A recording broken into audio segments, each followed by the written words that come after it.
And you may wonder, what the heck am I doing talking about economics in an anthropology class? So most people that take an economics class don't think it has anything to do with anthropology, and perhaps vice versa, that these things don't have anything to do with each other.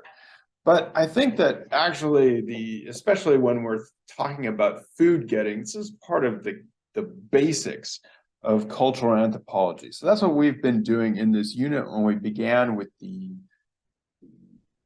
concept, the idea of culture, going into how anthropologists studied other societies in their own society through the techniques of ethnographic field work, then into ideas about language, and now into the basic subsistence, or how people get their food. And so I think that these are all things that are kind of the basics of cultural anthropology, how culture and language and social organization are vital to our survival as human beings. So when anthropologists looked at economics, for the most part, anthropologists were looking at societies outside the realm that the economics discipline, which grew up as studying the capitalist system or the economic system of the West, the monetarily denominated systems. Anthropologists were looking at societies outside of those systems. And crucially, and we'll be talking about this a lot, so I'll just keep emphasizing it, a lot of people didn't see other societies as having an economic system or as being worth studying in terms of how people organized their food getting and their subsistence. Anthropologists also describe kind of the underside or the forgotten reaches of the capitalist system, which again, in terms of the economists and our stereotypes about others, a lot of people didn't see these kinds of places where people were being thrown into the capitalist system, or would say that those were pre-capitalist or didn't have anything to do with the development of market capitalism. So, for example, later on in this week, we'll be talking, like we did at the very beginning, a little bit about the industrialization of agriculture and the plantation system of using enslaved persons in order to produce lots and lots of sugar and tobacco and cotton and those kinds of things. And a lot of people later on would say, oh, well, that was pre-capitalist, that was feudal, that was slavery, that didn't have anything to do with the development of the capitalist economy, whereas anthropology would insist that it was in very obvious ways directly connected. So for me, when I think about how anthropologists study the economics of other societies and the subsistence of other societies, I'm trying to balance out three different perspectives. One is just to try to help us understand how people outside of the West, outside of capitalism, actually can have some really interesting ways of organizing their lives, and in some ways very viable systems of subsistence. And we might want to know something about that. So that's the first part of things, is simply to talk about how people have been very successful in terms of developing these kinds of subsistence systems. But on the other hand, you have to be careful, because so much has been either transformed, that would be kind of the nice way to put it, destroyed is or influenced by the spread of colonialism and the influence of the capitalist economy. And all of the societies that we will talk about including hunters and gatherers, participate in the global capitalist economy today. So it's important that while we're documenting these kinds of the wonderful things that other people have done, we don't lose sight of how much has been transformed or changed, and in some ways we don't want to act as if people are isolated from those transformations. And so I think it's important, or this is the third, I don't know how you can balance three things. That sounds kind of hard to do, but that we can understand how humans respond creatively to these things, and they are able to change and create new innovative ways to interact within the system, but they are also constrained or limited by that system. In some ways, I'm now being reminded of the Karl Marx quote that I gave you back when we were talking about how people transform their lives, that people make their own history, but not under the conditions of their choosing. Those conditions are given to them. So people are doing things and being creative, but they are also often constrained by the larger economy. So I describe this as a balance because it's kind of, sometimes I feel like some anthropologists shift off and get so excited about the wonderful ways in which hunter-gatherers are doing their reciprocity thing and then you miss the fact that they're being bulldozed by the encroaching housing project to the next door. So there's this kind of balance between these things that I'm hoping to strike as we look at different economic systems outside of, but connected to the capitalist economy.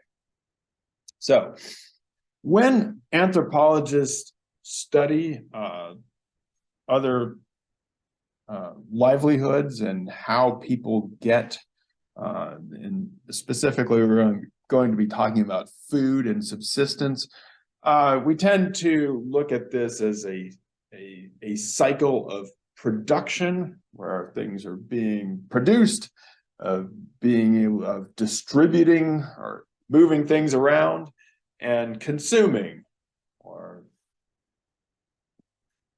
in the case of food, quite literally consuming the food, eating it. That these are the phases of the economy that anthropologists describe. Like I said, one of the key lessons is that other people have ways of doing production, distribution, and consumption which are important to document. And that the system of producing things, distributing them, and consuming them can work without necessarily entailing monetary measurement, money, and markets. Now, again, having money and being in markets has happened to everybody in the world, but there are plenty of ways in which people have organized without money and markets. So to organize your life in a way that is not producing for money, in many societies, your production of food and other goods is going to be for a social group, for the needs that people have. So in a capitalist or a market society, what you are producing for, I mean, you're obviously producing because you hope people need it and they will buy your stuff, but you are actually producing basically because you need the monetary exchange, and so you are producing for the money value of your products. Whereas in many societies, the production is toward the social needs or the social ideas of what the group wants to have. We'll be talking about, so one form of distribution is, of course, the market economy, where people buy things and move them around and trade them. But there are two other main forms of distribution which we'll be talking about. One of them is reciprocity. We might think of this as a kind of a gift-giving system. And reciprocity refers to, if you give someone something, then they are at a later time will give you something back. So it enters into a reciprocal relationship. And there are also systems of redistribution, in which resources flow into a center and then flow back out, or flow upwards and flow back down, so that certain bodies or people are tasked with redistributing the resources that come from other places. Again, well, I will say that we also, all societies have forms of reciprocity and redistribution, but not all societies do these as by markets and monetary transaction. And then we'll also be looking at how often when we think of consumption, we think of it as something we do as individuals, that we are being consumers, and we are buying something and consuming it as a way of having fun, and in our own society. But in most societies, they often emphasize the idea that when we consume something, we're going to do that together. We're going to eat together, we're going to distribute food together, and we are going to do this as a social activity. Again, this obviously happens in our own society, but oftentimes we think of something of consuming even food as something that we do by ourselves, or we do for fun, as a individual person. Whoops. That's what So in today's class, we are going to talk about the people who are now designated as hunters and gatherers. And in the bad old days, the people who are now more politely designated as hunters and gatherers were seen as the examples of savages, of people outside of the civilized world, or the designation of man in the wild, seen as sort of man in the state of nature, or the wild man, which our friend Linnaeus once classified whole groups of people into, that were kind of, as you can tell from this designation, uncultured, right? That were undomesticated, living in the wild. The flip side of that, which sort of glorifies that style of life, is the idea of man the hunter, which doesn't necessarily get rid of the idea that these are creatures in a state of nature. It just is the kind of flip side stereotype is that this is a great thing, a kind of noble savage stereotype, which is, man the hunter going out there, and we've seen how these kinds of stereotypes, both in their negative variety and in their positive variety, can help us to not see, or can shield us from seeing what people are actually doing. So these are, again, flip sides of a similar stereotype about how people did things in the past or outside of society. So both of these stereotypes assume that that hunting and gathering is kind of life in a state of nature, and that it's not going to be, in its most extreme form, it's assumed to be outside of culture. That's supposed to be not in the wild sense. And people have said that they don't have a system, that they're simply following wild animals around and trying to catch them, and they're always spending their time trying to find food, and they don't grow their own food, and so they have to spend all their time chasing and finding it. Michael Gonzalez and Camp, I guess I will say that these ideas were present in anthropology, especially in the early days, and you can kind of see that they still follow them a bit, in the sense that they say that the largest division is between the people who produce food and the people who hunt and gather it. And so the idea is that all the other forms of food that we have are on the side of production, whereas hunters and gatherers are on the side of hunting and gathering things around.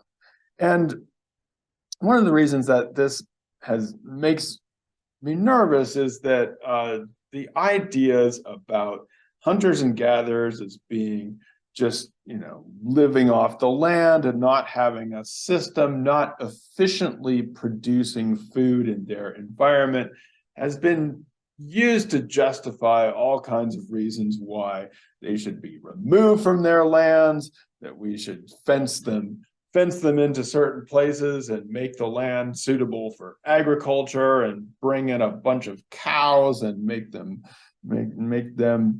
herd the cows, or in extreme cases, some of the worst instances of genocide and land appropriation that has been visited on other peoples. So this is part of the reason why I would like to spend some time on this, just because this has been so much of a stereotype used in order to remove people from where they are and try to replace them with other so-called more productive systems. And this is also why I think I would like to have us still say hunters and gatherers, even though Michael Gonzalez and Camp use the term foragers or foraging.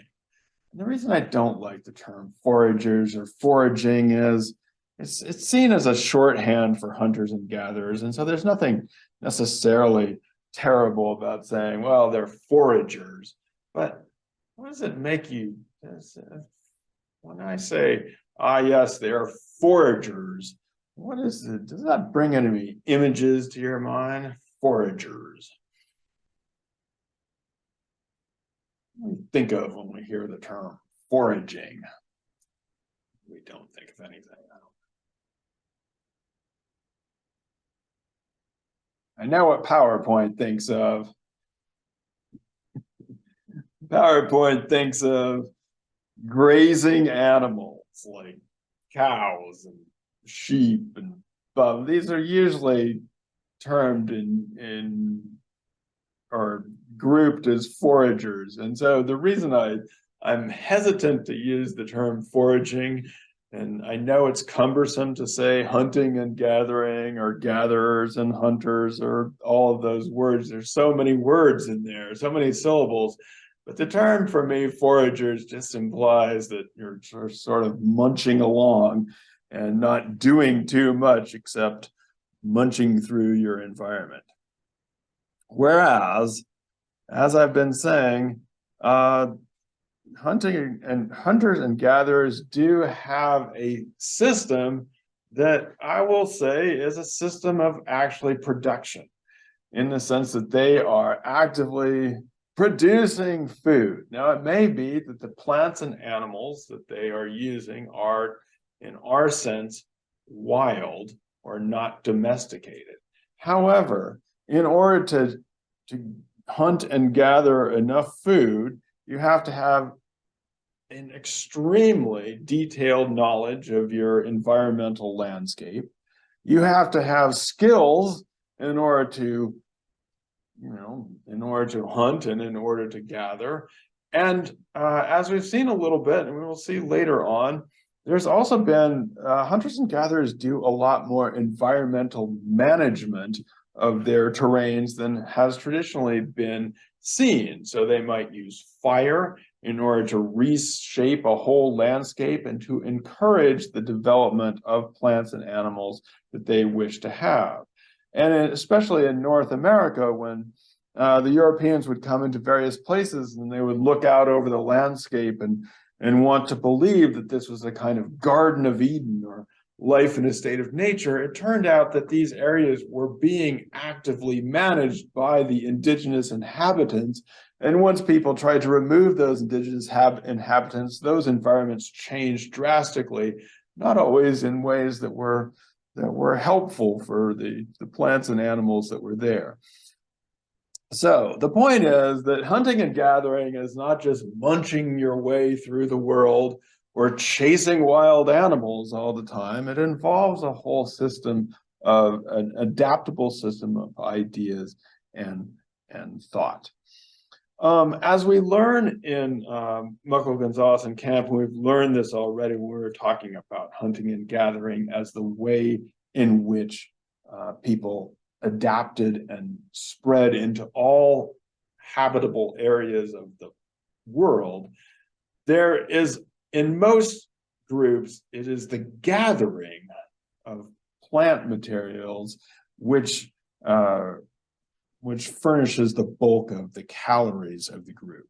Hunting is perhaps a more occasional source of calories and of course, importantly, protein, but in many groups, they more depend in terms of the daily calories on the gathering part of this.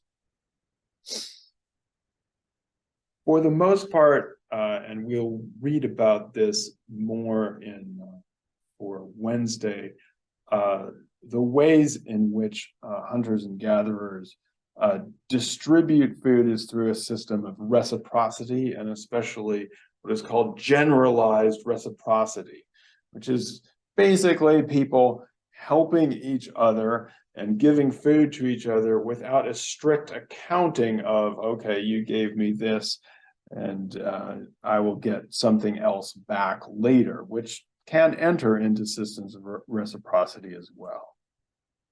Crucially,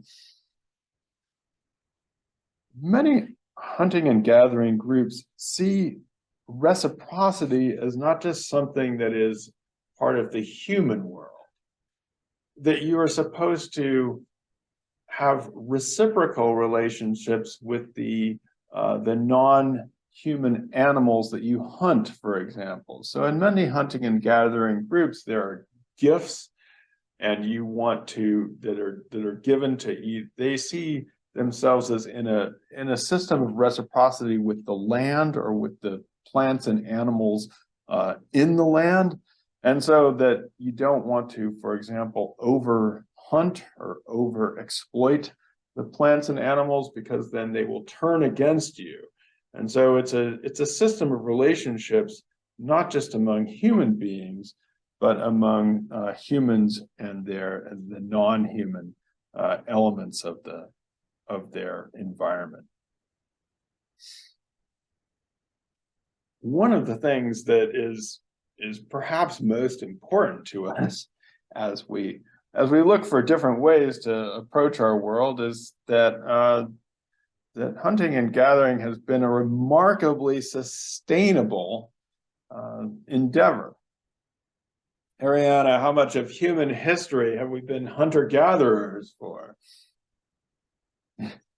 About 99%, yeah. So most of human history has been by using hunting and gathering methods, and it's only in the last little bit that we've tried some different experiments that don't seem to be working out as well as we once thought they would. So it's a remarkably sustainable form.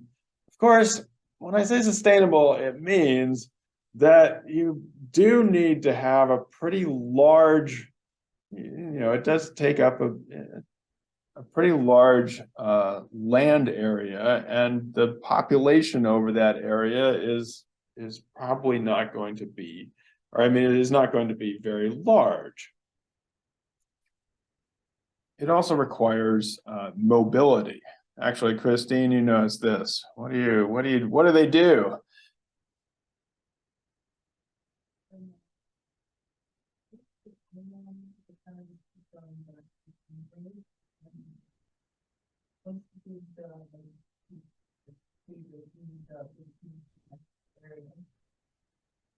Yeah, so there's a lot of it's very important to be nomadic and to be able to move into different places. And you don't want to, of course, completely deplete the food supply. You leave enough so that it regenerates, and then you can move into a different area. It's also well, Kaz, it's seasonally variable. What does that mean?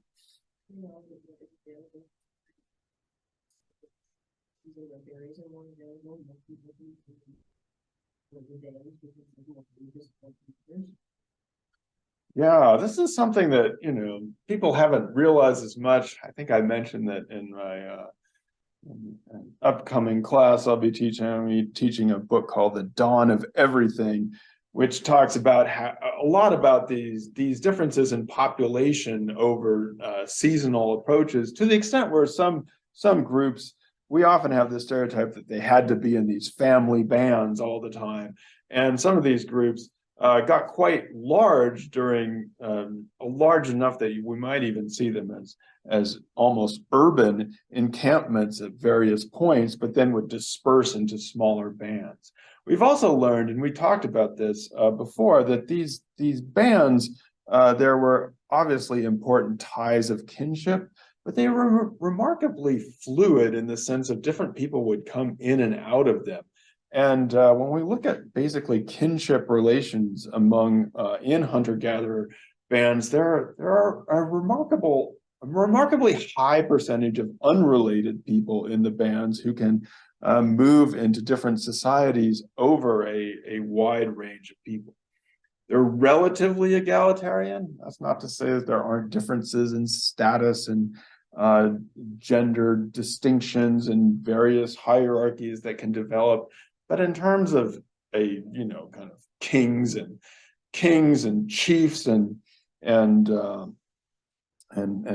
presidents and those kinds of relationships, they don't seem to have the same level of social classes.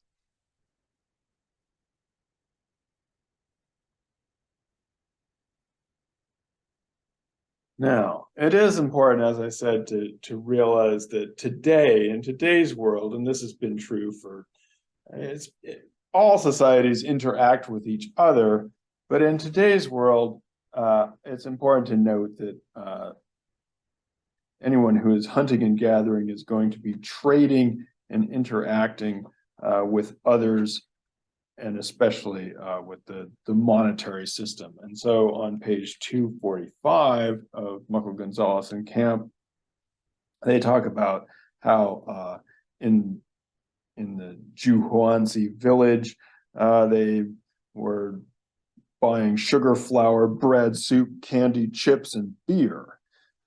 And so they might share these things in terms of traditional notions of reciprocity, but those are certainly present and available for hunting and gathering groups. There's a really, I think this is an interesting picture of it's labeled foragers on page 241 of the text, and it says, foraging peoples represent a way of life that humans have practiced in varying forms since the beginning of our species. And so there is a picture of foragers.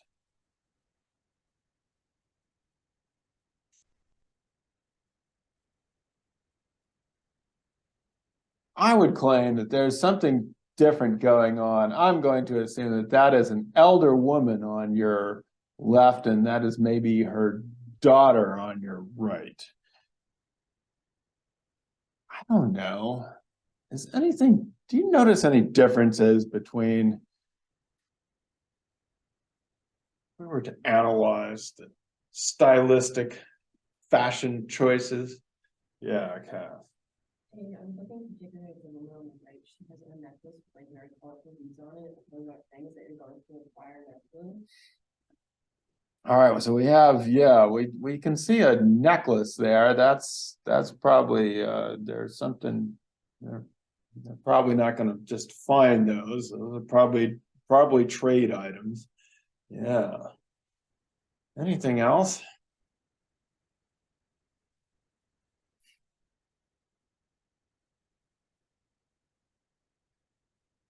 Any differences?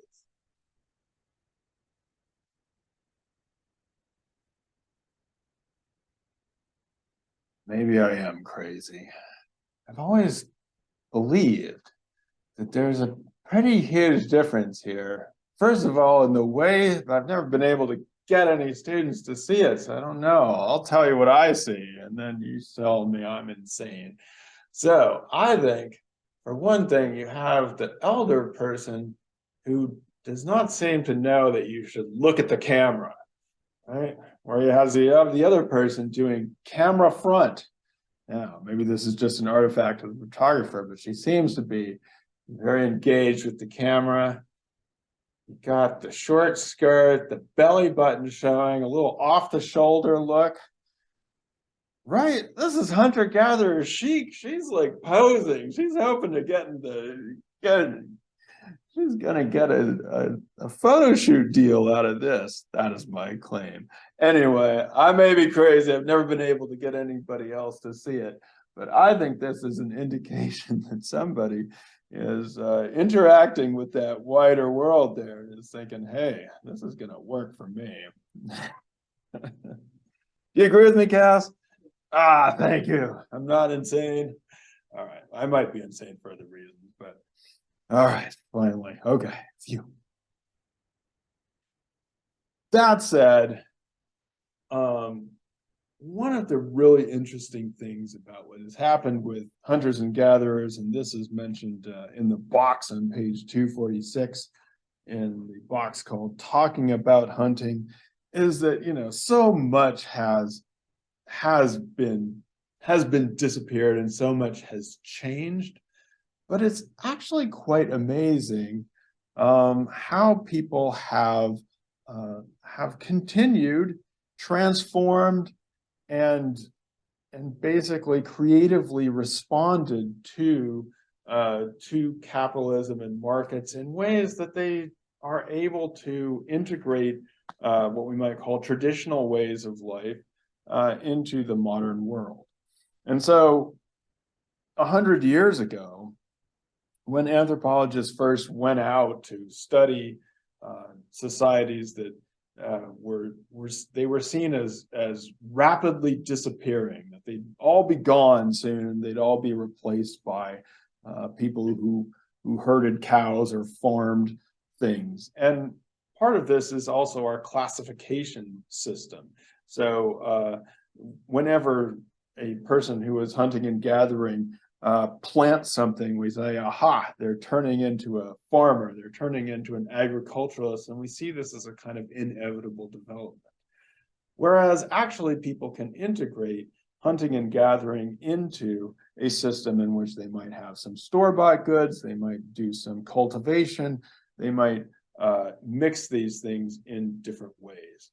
And so this book is about people who consider themselves to be hunters and to talk about hunting, and that is still very important to their identity and to their world. And so again, we have this idea that gathering and hunting is disappeared or disappearing, when in fact it seems to be, I'm not going to say resurgent, but it actually is something that people still practice and want to integrate into their lives.